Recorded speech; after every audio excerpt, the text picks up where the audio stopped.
So those things can go into the bin.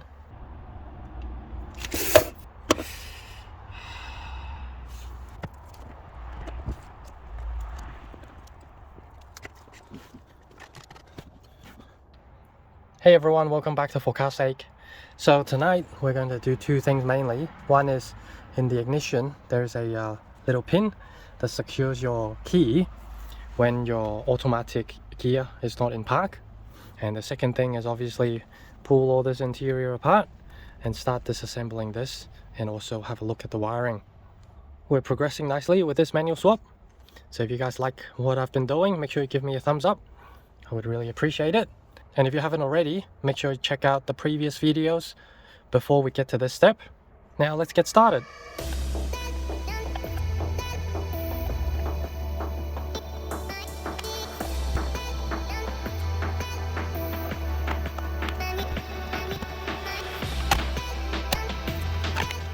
Okay, so this is the thing I was talking about.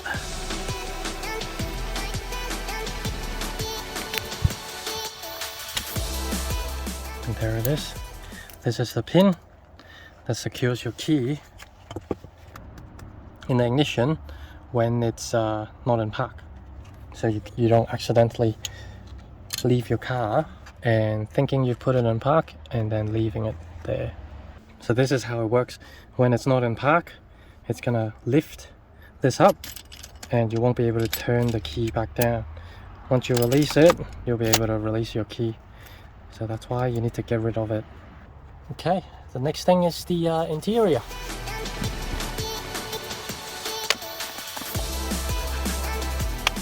Okay, so to pull off this trim, the one with the armrest, there are 6 screws, 3 on each side, and once you've done, you just pull it back and lift it over the handbrake.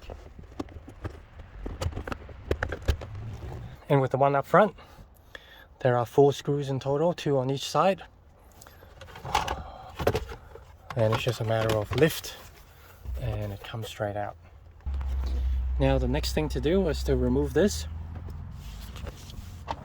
The first thing to do is over here on the side of the gear knob, there's a little Phillips. Sorry about the lighting. Unfortunately, I am working in the night, so it is pretty dark. Now when you remove this, just be careful because this button is going to shoot right out. Oh wait, sorry. Screws on both sides.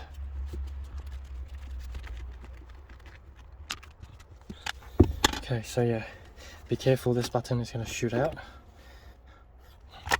Now onto the next thing. Hey, look at that, found 10 cents. Okay, so just down there, there is a first screw that we need to take off. Once again, it's a Phillips.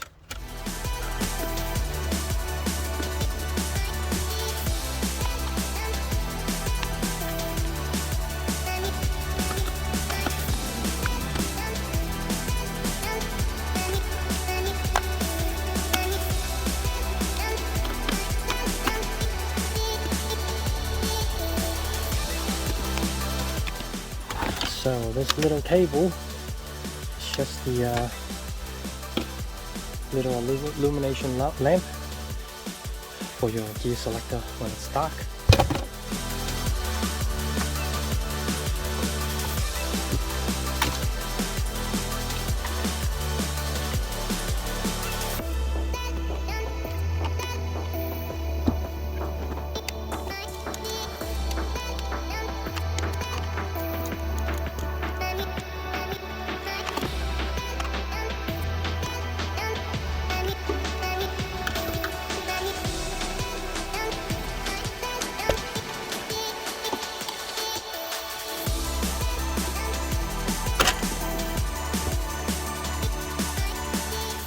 So this little thing is what secures your selector to the cable.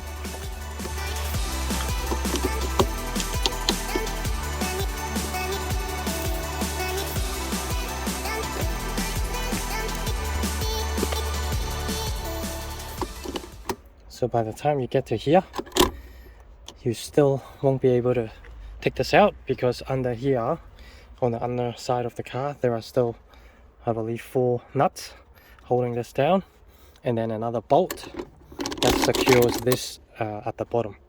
So we still got that to do. So before we head down, there are a few things here. These 2 thick cables will need to be either cut off and then soldered together.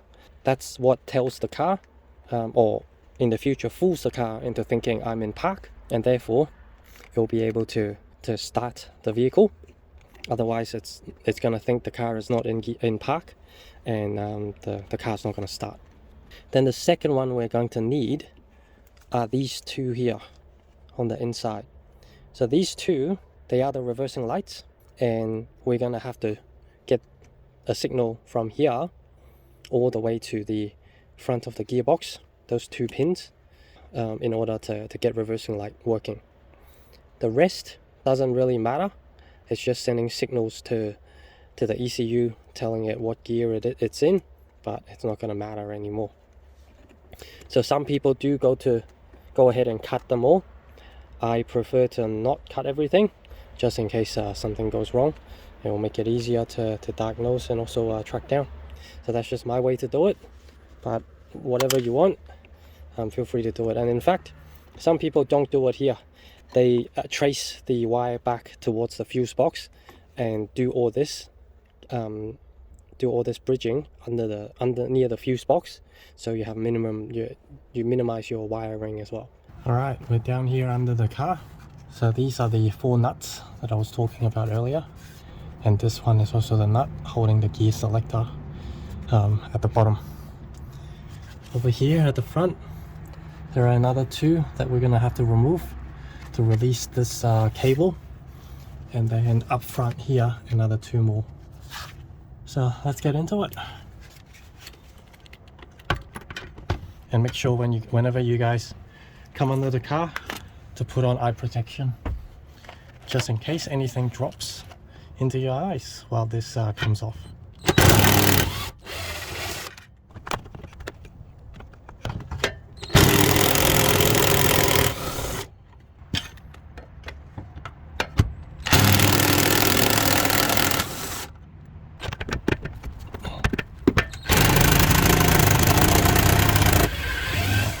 Just realize you don't actually need to undo this here. This whole thing lifts up. You can't pull that bolt out anyways.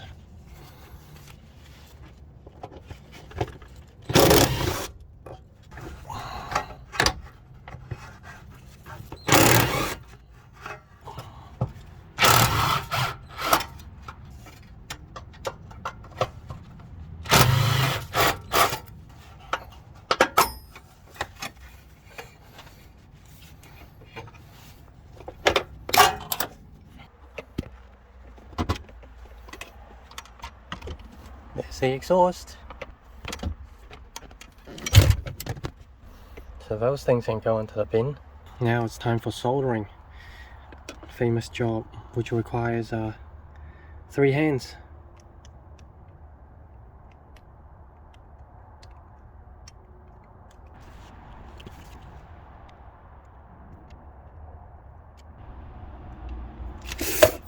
Fucking hell.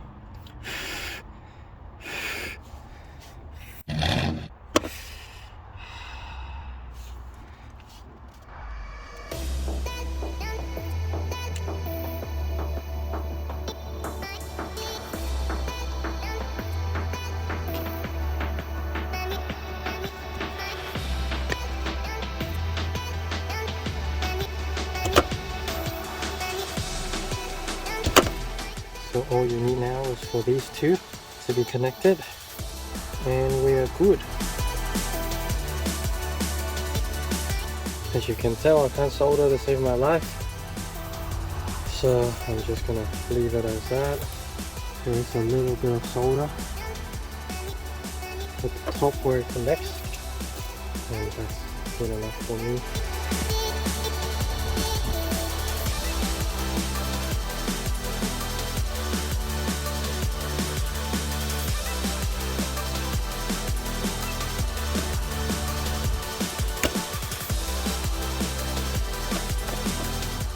So these two, the yellow and silver and green and black, these need to be connected to these two.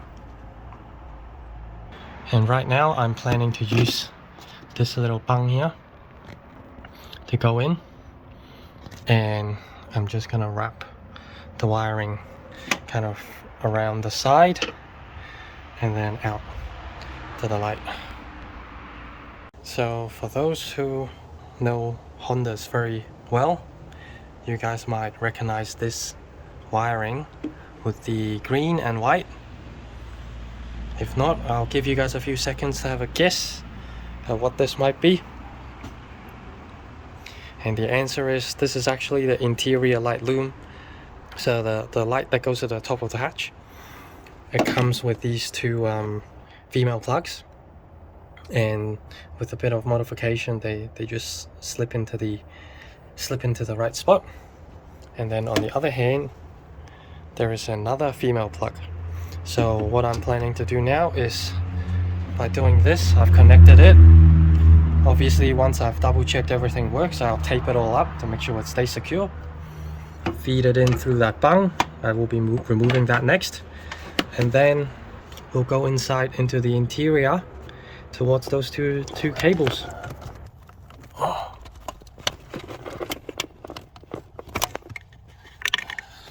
Alright, so now I'm not gonna worry about making it neat or anything just yet.